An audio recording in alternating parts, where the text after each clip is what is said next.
Tu me lances pas, je suis bourré, mec. Je vais dire n'importe quoi. Bonjour. C'est moi Orson Welles. J'aime pas trop les voleurs et les fils de pute.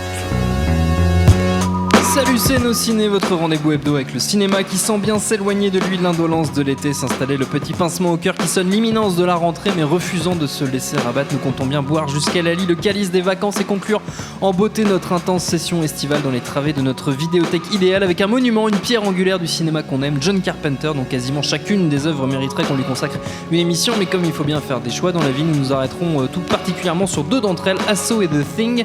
Et pour parler de tout ça autour de la table, trois princes des ténèbres, Arnaud Bordas, salut Arnaud. Salut Thomas. Stéphane Moïsakis, salut Stéphane. Salut Thomas.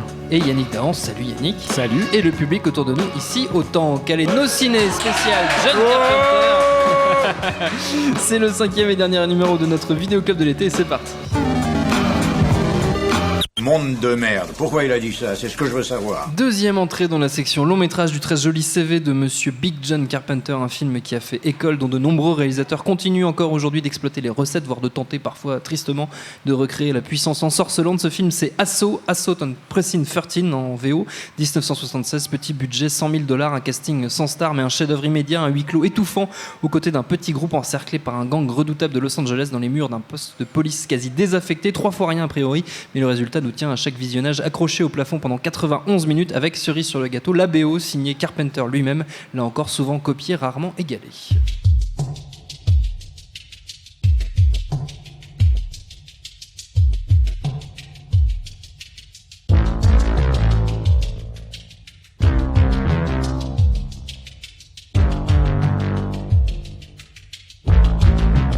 Et je précise pour les chanceux qui l'ignoreraient qu'Asso a fait l'objet d'un remake en 2005 par Jean-François Richet avec Ethan Hawke et Laurence Fishburne et que c'est un peu tout pourri. Mais ce qui nous intéresse, c'est l'original. Quel regard porte-t-on sur Asso, le vrai, aujourd'hui, Arnaud?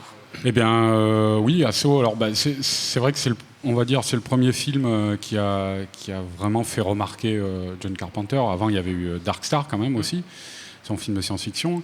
Mais je pense que c'est un film remarquable dans le sens où déjà d'entrée, il pose la patte de Carpenter dans sa manière de recycler à l'intérieur du cadre de la série B de cette époque ses goûts de cinéma classique, quoi. Parce que c'est vrai qu'il y a cette idée... on a souvent parlé de Rio Bravo, évidemment, oui. Le western de Howard Hawks, vu que c'est un disciple revendiqué de Howard Hawks. Et qu'Asso serait une relecture, quelque part, de Rio voilà. Bravo. Moi, personnellement, il en a aussi parlé. Je trouve que c'est plus un remake de Escape from Fort Bravo de John Sturges avec William Holden. Je ne me rappelle plus le titre français. Mais dans le sens où il y a dans les deux films cette alliance entre, on va dire, les méchants et les gentils au départ, pour affronter une menace plus grande. Dans Escape from Fort Bravo, c'est la cavalerie qui s'allie avec des bandits pour repousser des Indiens, quoi. Ils sont assiégés dans un bout de désert, hein. Mais je parle davantage de ce film parce qu'il y a la liaison en fait avec Asso, dans le sens où l'ennemi n'est vraiment pas personnalisé. L'ennemi de Rio Bravo, il est personnalisé, quoi. On le voit. Celui de Fort Bravo, c'est vraiment ça. On ne les voit pas, les Indiens. On ne les voit quasiment pas, quoi. C'est juste des balles qui filent, des flèches, des trucs comme ça. Et c'est ça qui fait vraiment le sel d'Asso, c'est qu'on a un renversement des codes, on va dire, face à une menace indéterminée et on comprend le goût de Carpenter vu sa filmo par la suite, pour ce petit aspect presque fantastique qui lorgne vers le fantastique, quoi, d'avoir cet ennemi indéterminé. Il y a des séquences d'angoisse dans Asso, de pures séquences d'angoisse, où évidemment la musique joue son rôle, mais où on voit les opposants se positionner de manière presque fantomatique.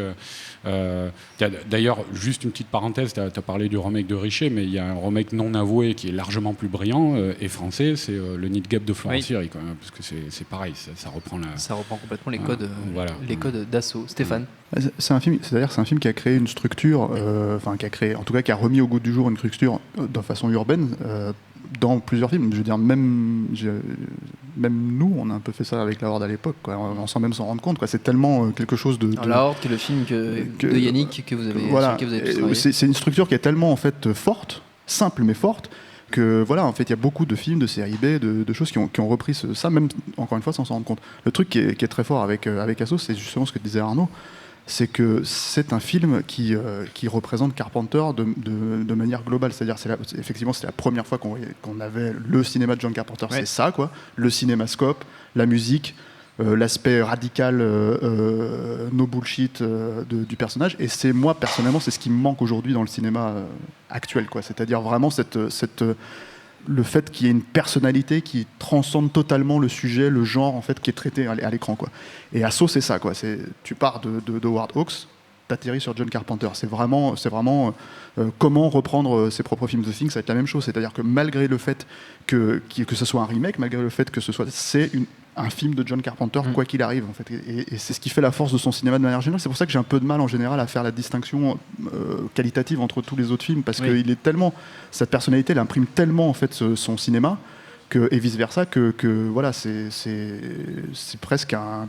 Maintenant, ça a un peu changé quand tu vois The Ward, mais à l'époque, en tout cas, c'était un vrai plaisir. On savait qu'on allait voir quelque chose de fort, en fait, en allant voir un film de John Carpenter. Pas un film de vendu, pas un film de studio, pas un film de truc, un film de John Carpenter, quoi, vraiment, quoi. Et Asso, c'est le premier... Pas forcément mon préféré de tous, hein, si on doit vraiment faire un aspect qualitatif, mais vraiment, en tout cas, celui qui représente pour la première fois le cinéma de John Carpenter tel qu'on va l'avoir pendant 25 ans au cinéma. Après, quoi. Tu parlais du côté radical, c'est un film qui a eu des problèmes avec la censure aussi, quoi, parce qu'il y a des scènes quand même très dures, on pense. La petite fille. Ça, il y a eu à l'époque, il y avait 2-3 plans qui avaient été coupés d'ailleurs. Je pense qu'une des forces d'Asso, c'est comme beaucoup de petits films qui ont été faits dans les années 70, c'est vachement tributaire de leur économie. Il faut bien mesurer que les $100,000, il faut oublier que Asso, quand il a été écrit, Carpenter avait appelé ça, je ne me rappelle plus exactement, Andersen Alamo ou Alamo Andersen, c'était ça le titre. Donc la référence à Alamo était déjà là. Et je pense qu'il avait l'envie de faire cette espèce d'énorme hommage épique à Alamo, et qu'évidemment, il n'a pas eu les moyens, et que ce manque de moyens l'a obligé à préciser sa mise en scène, préciser sa scénographie, resserrer son récit. Ça a été régulièrement le cas dans l'histoire de Carpenter, qui a toujours oscillé entre le studio et l'indépendance, et que ça se passait généralement pas très bien quand c'était en studio, et dès qu'il tombait en indépendance, là, ça l'obligeait à être concis, à être brut de décoffrage. C'est un des rares cinéastes dans les 30 dernières années où il n'y a pas un putain de bout de gras dans ces films. Moi, j'hallucine. C'est-à-dire, c'est des films qui ne vieillissent pas. Tu te remates The Thing aujourd'hui, il n'a pas vieilli d'une ride. Tu pourrais dire, il est sorti hier, le film. Il n'y a aucun problème, ça marche et ça enterre tout ce qui se fait aujourd'hui sans problème depuis une bonne quinzaine d'années. Donc Asso, il y a cette économie qui aussi, tous ces plans qu'on aime bien, ces mouvements, ces plans longs, ils sont tributaires de cette économie. Ils n'avaient pas les moyens de faire ce qu'ils voulaient. Même le fait que ce soit quasi muet, le fait que la fusillade se fasse sans bruit, qu'on ajuste les impacts, qu'on resserre auprès des corps placés dans le cadre avec des longs plans qui sont en général des petits plans de dolly très, très, très, très simples. Mais ça a été une nécessité, et du coup ça donne cette espèce de film abstrait, épuré, qui est, comme le disait Stéphane, éminemment fantastique, mais fantastique, j'ai plus envie de dire, dans le cadre cinématographique. C'est-à-dire qu'on n'est jamais dans la réalité chez Carpenter, on est tout de suite dans le genre, on est tout de suite dans une surréalité, on est tout de suite dans une page blanche, presque théâtrale des fois, sur laquelle on va devoir écrire. Deuxième chose, c'est que la première, ça. Je vais vite. Ça, associé aux films de Don Siegel, aux films de Peckinpah qui ont apparu, qui n'étaient pas très bien considérés dans les années 70, très mal, même voire certains extrêmement mal, sont les pionniers du cinéma d'action moderne tel qu'on l'imagine aujourd'hui. Ce que tu dis sur le film d'action, juste petite parenthèse, c'est Edgar Wright qui considère Asso comme le premier film d'action. Mais voilà, moi je considère que c'est probablement plus Peckinpah, mais les deux sont liés, c'est la même époque.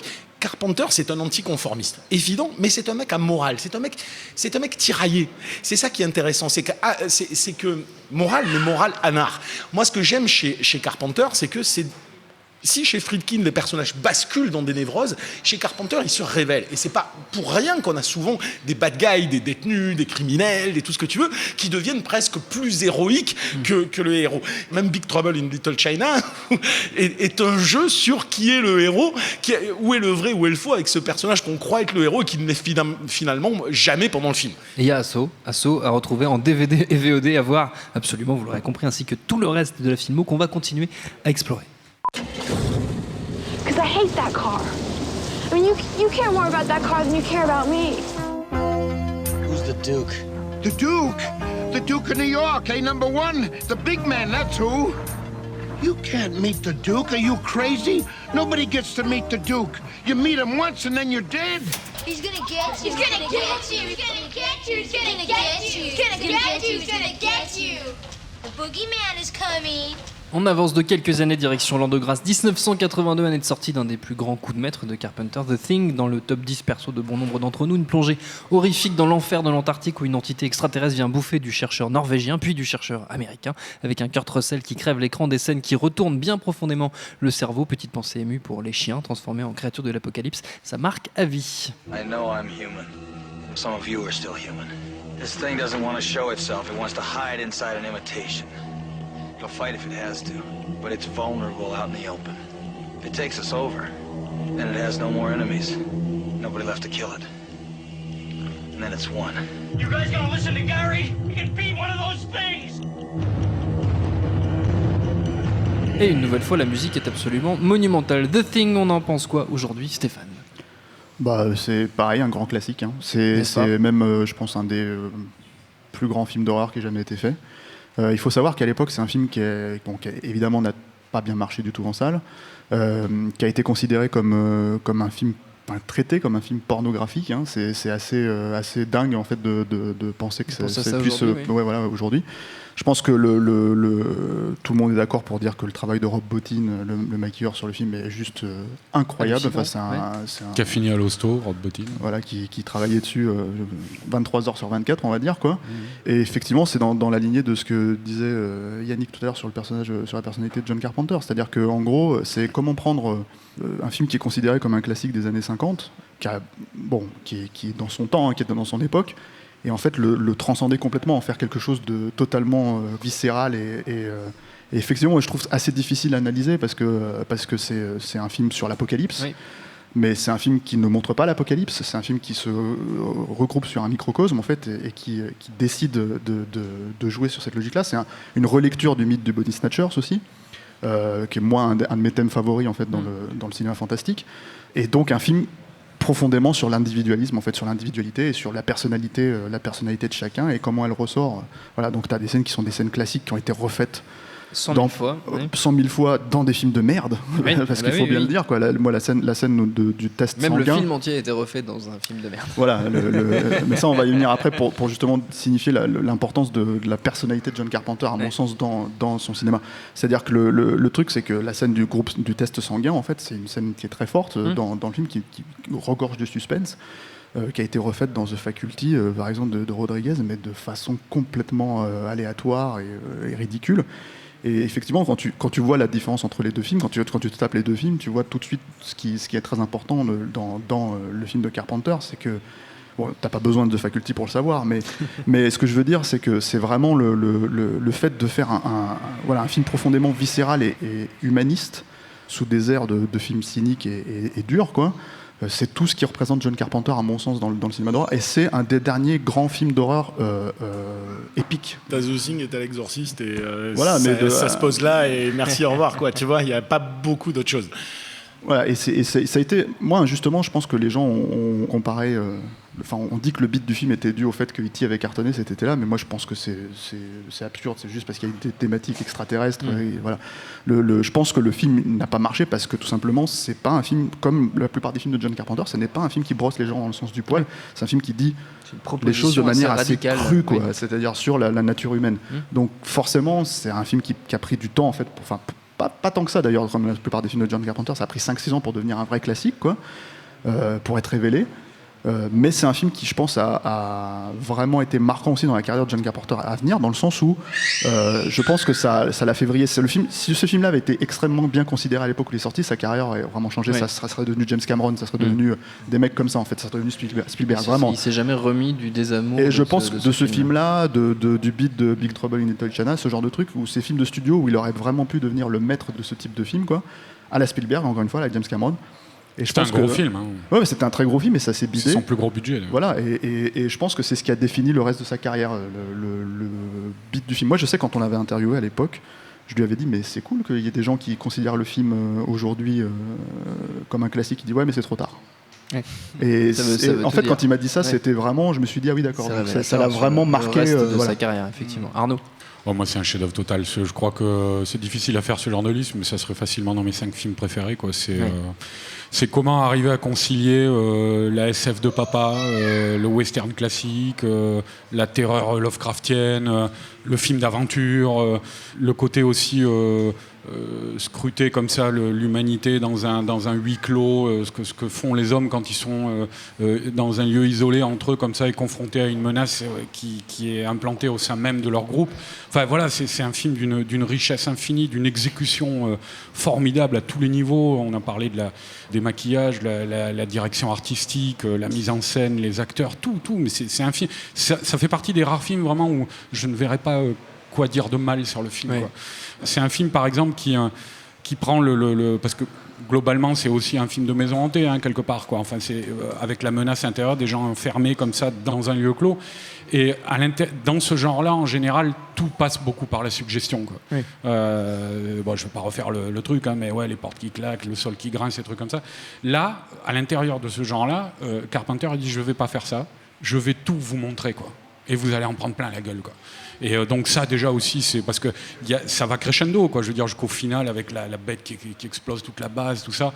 Il y a un final aussi très noir, quoi, très pessimiste. Je pense que c'est bon, il est coutumier du fait, hein, quand on voit des films. Enfin, ça fait partie de sa trilogie de l'Apocalypse, oui. Comme il dit, Prince des Ténèbres et L'Antre de la Folie, c'est aussi des films très très noirs sur ce que c'est que de vivre sur Terre, quoi, parmi les humains. La scène du Testament, c'est non seulement une grande scène d'horreur spectaculaire, mais c'est aussi une scène de tension, mais comme il y en a rarement eu dans l'histoire du cinéma, quoi. Yannick, écoute, pour finir, moi je suis évidemment d'accord avec tout ce qui je m'en doute. Et je ne vais pas te faire de la surenchère dans les superlatifs, mais il y a un truc qui a l'air tout con à dire, mais quand je les écoutais parler, je me disais, on a baigné avec Carpenter, avec certains cinéastes de cette époque-là, dans un cinéma de genre qui avait pour principe fondateur, pilier fondamental, de faire croire à l'univers dans lequel on était. Et ça, c'est quelque chose qu'on a complètement perdu aujourd'hui. Ce qui est primordial pour moi là-dedans, c'est que Carpenter n'est pas là, comme peut l'être par moments De Palma, narcissique, à je me regarde filmer, voire Friedkin, parce que morceau de bravoure, il en fait. On a toujours l'impression que Carpenter s'efface derrière le monde, monde et l'univers auquel il doit faire croire. Il n'y a rien qui vient parasiter cette croyance absolue. Alors déjà, elle est extrêmement compliquée à mettre en scène, parce que déjà, c'est un énorme boulot sur les personnages, sur la lumière, sur les décors, pour te faire immédiatement croire à un univers, et ensuite s'y tenir, pour que jamais tu aies l'impression que tu es dans la salle de cinéma en train de regarder un film. Tu es vraiment dans l'histoire.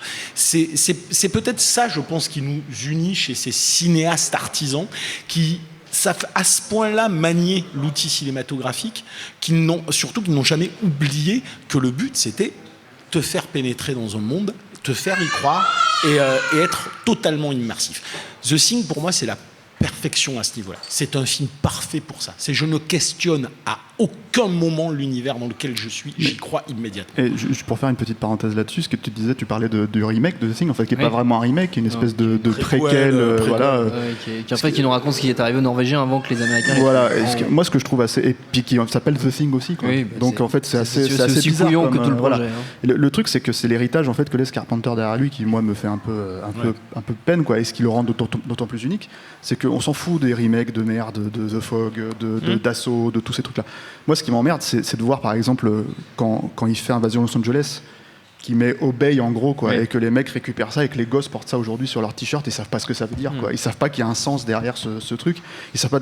Ils récupèrent juste l'imagerie. Et c'est, en fait, j'ai l'impression. C'est surtout qu'ils ont récupéré c'est devenu une marque. C'est devenu une marque. Alors qu'en fait, c'était vraiment ils ont totalement inversé le sens du film. Voilà. Et c'est ça qui est complètement dingue. C'est ce qu'il laisse en fait. C'est ce qu'il laisse en fait derrière lui, qui pour moi le rend vraiment unique. Et individualiste et unique dans l'histoire du cinéma, point barre, quoi. Tout le cinoche qu'on fait est devenu... tout ce que le cinoche aujourd'hui est l'antithèse de ce que défend réellement John Carpenter. Tout, absolument tout, même Mad Max. Sauf Mad Max. Bien sûr. Tu le sais. Je le savais bien. Ça m'aurait fait un peu de peine que si tu n'en parlais pas, Yannick. The Thing, ça se trouve facilement, très facilement. DVD, VOD, c'est totalement glacial et magnifique et c'est donc absolument parfait pour l'été. Pour terminer, c'est la tradition de nos ciné, les recommandations de nos chroniqueurs. Quand on a explosé les compteurs, ce sera 15 secondes chacun pour convaincre. On reste dans et autour de la filmo de John Carpenter. Stéphane, tu commences. Moi, je vais conseiller un bouquin qui est sorti l'année dernière, qui s'appelle On Set with John Carpenter. C'est un livre de photos qui est sorti chez l'éditeur américain Titan Books. C'est des photos des tournages d'Halloween, de Fog. Magnifique ouvrage. Pour ceux qui sont fans de John Carpenter, c'est fait par la photographe de plateau de ses premiers films. Elle s'appelle, je retrouve son nom pour pas l'écorcher, Kim Gottlieb Walker. Voilà. Et c'est un très beau bouquin de cinéma. C'est un peu chéro, c'est $40-50 quoi. Mais ça les vaut quoi. Voilà. Yannick. Ouais, alors moi, 2 choses super rapides. Pour vraiment comprendre l'état d'esprit du bonhomme, à la fois ses doutes, ses ambiguïtés, son anticonformisme, le commentaire audio de John Carpenter et sur Big Trouble in Little China est absolument indispensable à se mater. Il est avec Kurt Russell, il se raconte des conneries, se fout la gueule des exécutifs de studio. C'est un monument. C'est la première fois que je regarde un commentaire audio où je me pisse de rire pendant 1h30. C'est vraiment mortel. Et ce qui est génial, c'est en fait, à un moment donné, ils s'arrêtent de parler du film, ils parlent de comment va ton fils, bah ça va, et puis ils parlent pendant un quart d'heure comme ça. Et tu vois vraiment qui ils sont, c'est assez génial. Et le deuxième truc, c'est que on a trop déchiré Los Angeles 2013, ça m'énerve. Ce n'est peut-être pas... C'est peut-être perfectible visuellement, ça je veux bien. Escape from LA, donc. Escape from LA, mais ça condense toute la badass attitude de mec qui ne demande qu'à être aimé, mais qui en même temps veut envoyer chier le système. Arnaud ? Moi, comme on a parlé d'Assaut et de The Thing, qui était plus ou moins inspiré de film Howard Hawks, je vais prendre le film préféré de son cinéaste préféré, Seuls les anges ont des ailes, 1939, avec Cary Grant. C'est un chef-d'œuvre total. C'est grand chef-d'œuvre du cinéma. Voilà l'histoire d'un petit port d'Amérique du Sud, d'aviateur postal qui traverse la cordillère des Andes pour livrer le courrier. Et donc il y a une femme qui déboule dans ce milieu masculin, qui va tomber amoureuse de Cary Grant. Tout ça. Alors bon, je peux pas raconter tout le film parce que c'est bourré de et puis on n'a pas le temps de rebondissements. Non mais c'est bourré de rebondissements super beaux et où on comprend ce qu'aime Carpenter là-dedans parce qu'on retrouve en germe ces personnages jusqu'à ce final avec ce jeu de, je dis pas ce que c'est, mais ce jeu de pile ou face où on nous montre ce que c'est qu'un homme quoi. Et on retrouve justement tous ces héros, on retrouve en germe Snake Plissken, MacReady, tous ces personnages là qui ont habité la filmo de John Carpenter. Merci à tous les trois, notre temps est écoulé. Merci à Seb Salis, à la technique, à Pierre Chaffanjon pour les petits extraits, au Tank et au public pour l'accueil. Prochain Nos Ciné, on reprend notre rythme annuel, ce sera la rentrée, on sera heureux quand même. D'ici là, vous nous retrouvez un peu partout sur le net, SoundCloud, Mixcloud, YouTube, Facebook, Twitter. On s'appelle Nos Ciné à chaque fois. N'hésitez pas à écouter nos précédentes émissions sur William Friedkin, sur Christopher Lee, sur De Palma. Laissez-nous des petits messages, ça nous fait toujours plaisir. En attendant, on vous dit à la semaine prochaine. Mademoiselle, madame, Tina Turner, qui chante, qui chante pas, vous allez l'entendre tout de suite. Salut, c'est Nico Pratt, retrouvez No Fun chaque jeudi en podcast. No Fun, votre nouveau rendez-vous musical hebdomadaire qui analyse, décrypte et parfois trash la pop musique. Qui chante quoi?